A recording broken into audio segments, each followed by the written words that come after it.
মুক ও বধির নাবালিকা মেয়েকে শ্লীলতাহানির অভিযোগে অভিযুক্ত যুবককে আটক করে গণধোলাই দিল উত্তেজিত জনতা। ঘটনা উদয়পুর ছনবন এলাকায়। পরে দমকল বাহিনীর কর্মীরা ঘটনাস্থলে ছুটে গিয়ে অভিযুক্ত যুবক দীপক দেবনাথকে উদ্ধার করে জেলা হাসপাতালে নিয়ে যায়। এই ঘটনাকে ঘিরে গোটা এলাকায় তীব্র চাঞ্চল্য সৃষ্টি। মুক বধির এক 17 বছর নাবালিকা মেয়েকে শ্লীলতাহানি করার অভিযোগ উঠল 34 বছর বয়সী দীপক দেবনাথ নামে এক যুবকের বিরুদ্ধে। ঘটনা মঙ্গলবার রাতে উদয়পুর ছনবন এলাকায়। ঘটনার বিবরণে প্রকাশ, 17 বছর বয়সী মুক বধির মেয়েকে তার মা খুঁজে পাচ্ছিল না। তখন এলাকার এক যুবকের প্রতি সন্দেহ দানা বাঁধে। এলাকাবাসী মেয়েটিকে খুঁজতে শুরু করে। তখন হঠাৎ মেয়েটিকে এই ঘটনায় অভিযুক্ত দীপকের বাড়ির পেছনে কচু গাছের পাশে গিয়ে দেখতে পায় মুক বধির মেয়েটি মাটিতে পড়ে রয়েছে। এ ঘটনা দেখতে পেয়ে উত্তেজিত হয়ে পড়ে গোটা এলাকার জনগণ। সূত্রের খবর ব্যাপক মারধর করা হয় তাকে। পরবর্তী সময় এলাকাবাসীরা খবর দিয়ে রাধাকিশোরপুর মহিলা থানায়। পরে পুলিশ ঘটনার খবর পেয়ে দ্রুত ঘটনাস্থলে পৌঁছে কথা বলেন মেয়ের পরিবারের সাথে।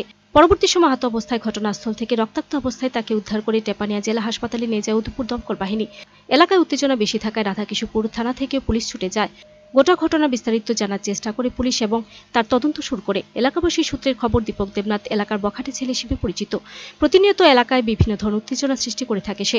এলাকা থেকে আরও জানা যায়, আজ থেকে গত 15 বছর আগে তার মা আগরতলায় মেঝো ছেলের বাড়িতে চলে গিয়েছে।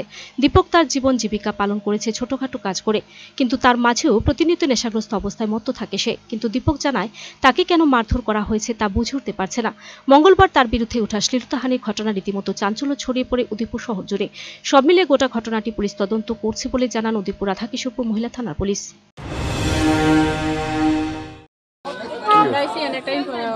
একটা ইনফরমেশন পাইছি, একটা সমস্যা হয়েছে। হ্যাঁ, এখন ইনকোয়ারি চলবো, কি আসে বিষয় আমরা গেলে পরে বুঝুম আর কি ব্যাপারটা কি। কে মানে আহত ছিল কে? কি নাম তার?